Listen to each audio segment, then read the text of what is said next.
Hey guys, Bugcat7 here. Okay, it is Saturday, March 30th, 2019, and I want to thank you for visiting the Stonewall Research channel here on YouTube.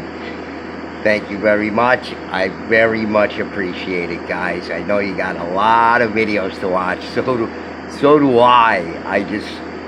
I have like a stack of them that I gotta watch, and I love it. It's just you gotta find the time, you know.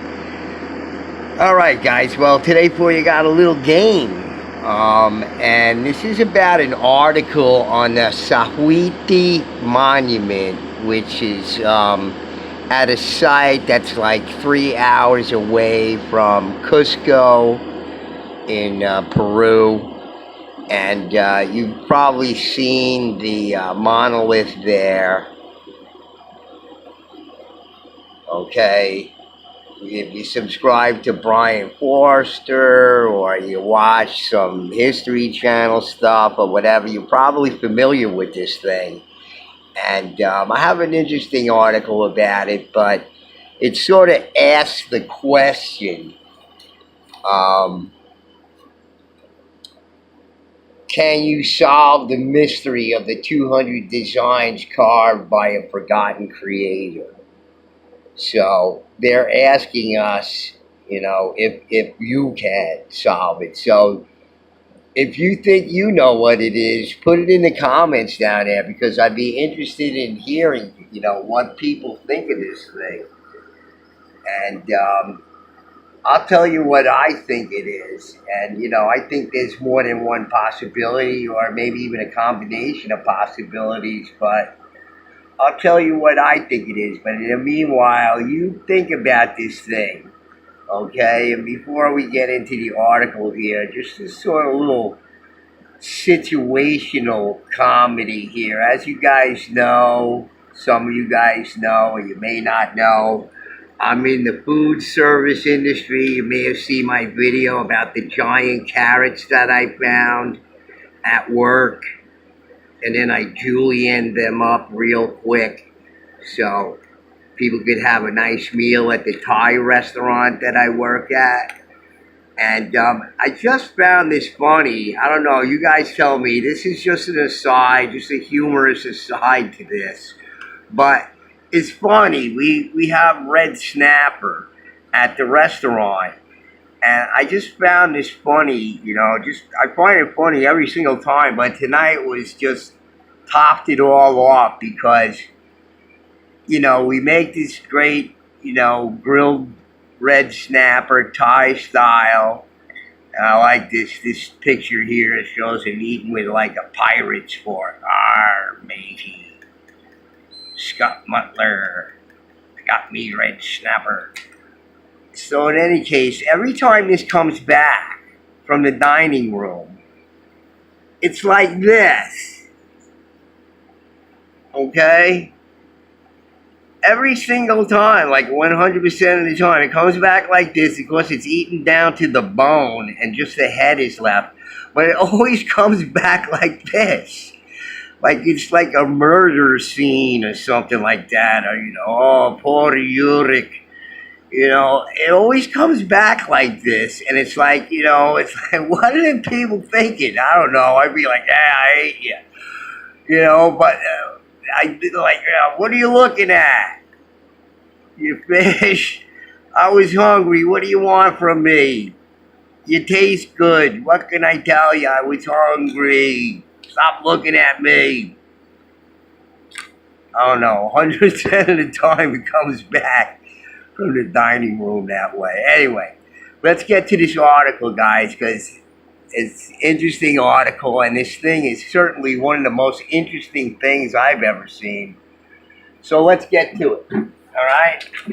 So, Sayhuite Monument. Can you solve the mystery of the 200 designs carved by a forgotten creator? Question mark.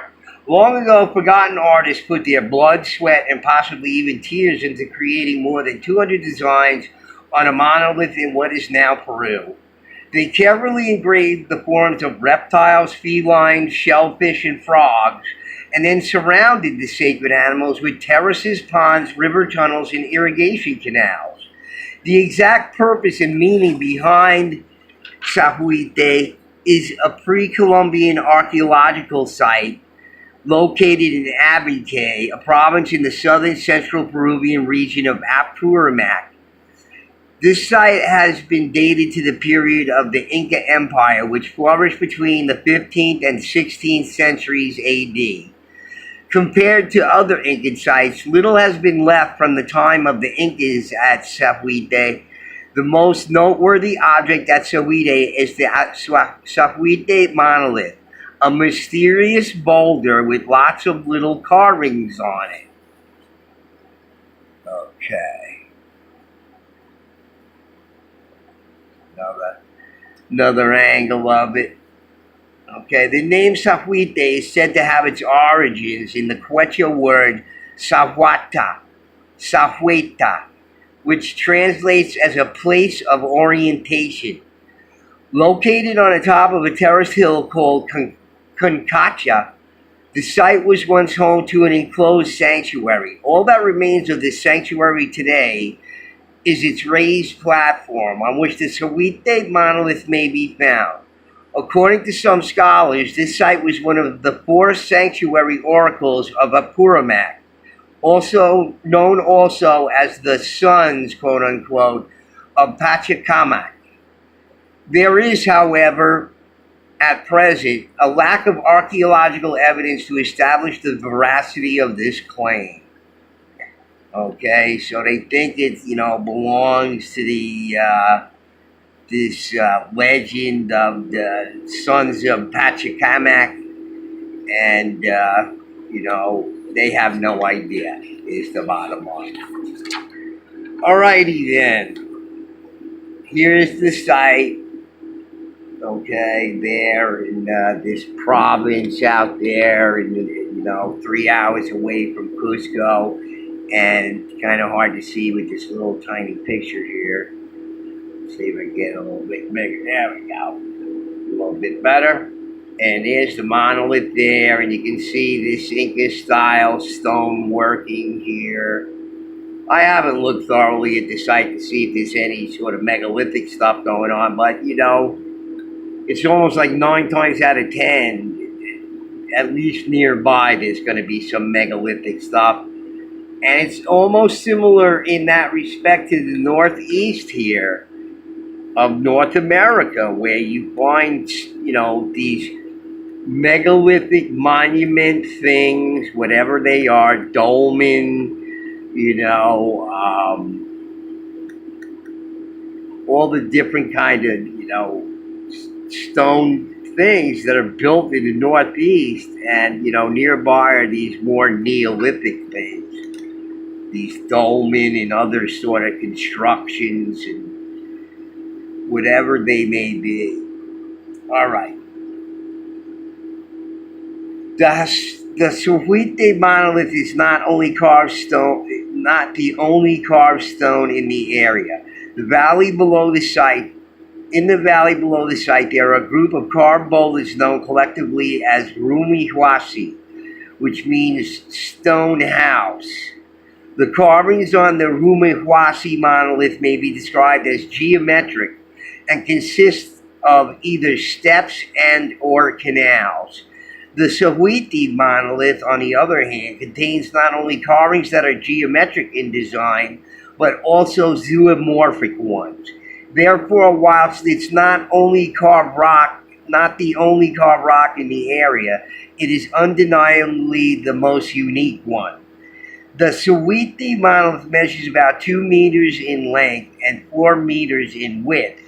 Although the stone may be found today on the raised platform on top of Concacha, scholars are not certain as to where it might have originally been placed. See, so it was moved from somewhere, possibly. Okay. Let's see if we can go on to the next picture here. Right. There we go. It's a nice drawing of it. Nice little kitty cat over here and other weird things, but they look so friendly. All right. In any event, the Sayhuite has attracted much attention thanks to its carvings. On the upper surface of the monolith, one may observe over 200 zoomorphic and geometric figures. The majority of the former are said to represent reptiles, felines, shellfish, and frogs. Some scholars have argued that the choice of these animals has symbolic meaning that would have been comprehended by the Incas. For example, the felines may have been a reference to the Incan capital, Cusco, and its elite, especially Pachacuti, the ninth Sapa Inca, and the first ruler of the Inca Empire. Keep looking at this thing, guys. What do you think it is? Interpreting the designs on the monolith. Apart from the zoomorphic figures, there are also geometric carvings on the monolith. These have been interpreted as representations of terraces, ponds, river tunnels, and irrigation canals. If this were the case, then it may be said that the stone represented a scale model of the landscape. Some have even taken this interpretation to further by suggesting that the Sayhuite monolith was used as a topographic model for hydraulics. According to this theory, the monolith was used by the ancient Incan engineers as a model to experiment and observe the flow of water, which would then be implemented in public water projects. Moreover, such a model could have been used as a pedagogic tool for other engineers and technicians in this trade. Okay, guys, well, that's the end of the article, and, all right, let me just say this, okay? I think this is my red snap. It looks good, right? I think, what they think of it, what we just read in this article, and Wikipedia has a very similar sort of way of describing this thing, but I think this is a classic case of overthinking on this thing, okay? And let me tell you what I think that this thing could possibly be, all right? That's totally different than what anybody's saying, okay? And it may be a combination of things, but let me throw this at you. I got a couple of thoughts about it. One of my thoughts about this is that it's a storyboard, okay? That this whole thing tells a story. And as the story goes on, there's obviously water involved or whatever it is in the story, but it's a storyboard. Okay, that's an interactive storyboard. Okay, that's one thought on it. Okay. Another thought on this, okay, get this, okay? I sort of gave a hint at it when I introduced the video with this, okay? When I said we're going to play a little game, okay? Because this could be like a game board, okay? And don't dismiss this, offhanded, okay? Because think about it. Think about us today and our fascination with games. Look at this right here, okay? And this whole page is dedicated, Gameopolis. Our fascination with games has no depth. It's fathomless.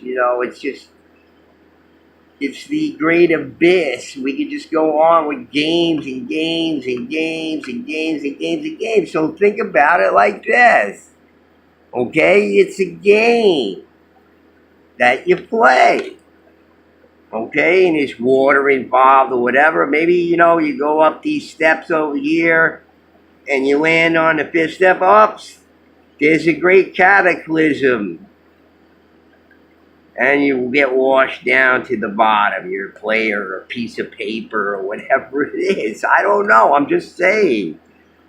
they're asking what I think it is, and I think they're overthinking this. I think it could be, realistically, it could be a combination of these things. It could be some sacred story with this, but it has to do with hydraulics and engineering. And this was a public place or a public thing that, everybody learned. It wasn't just for the elite. It was gonna, this was like a story, part of their whole heritage and culture is this knowledge of, managing water. And, if you've been following my channel and you've been following all the research that I've done, the first-hand research, mainstream books, and references to canal builders and canals and canals and canals and canals, that the native peoples had this advanced engineering knowledge. We heard about it in my video about the Hohokam people at Snaketown, Arizona, with these 3-mile long and 1-mile long canal systems that needed to be managed, and all this kind of stuff. So just think about it this way, okay? I think they're just overthinking this in a lot of ways. It could have been like, this is like the sacred story of their culture or something like that. And it's not only, it's a story, it's their, history and mythology, and their education, the way, that they edify themselves, in combination. And wouldn't that make more sense than all these like separate things that they're and maybe even overthinking these things? Okay, so look, that's just my take on it.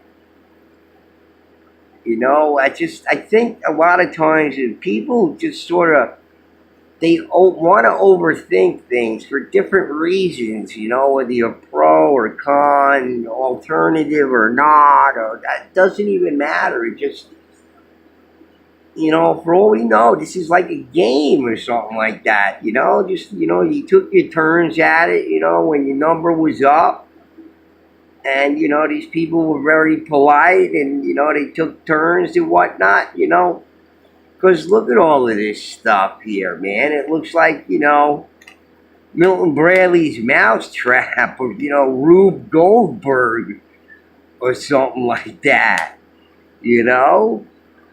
So why shouldn't it be a game? Or a story game? Or, look, with multiple participants, you go up some steps, you're like, uh-oh. No good, Jaguar boy. You know what that means. The flood's gonna come. Ah! Who knows? So, that's my take on it, whatever. But it certainly is a very, very interesting monolith with these fantastic carvings on it. It's just absolutely magnificent. And it has all these weep holes down here to let the water actually run completely out of the stone, so nothing's ever caught up there.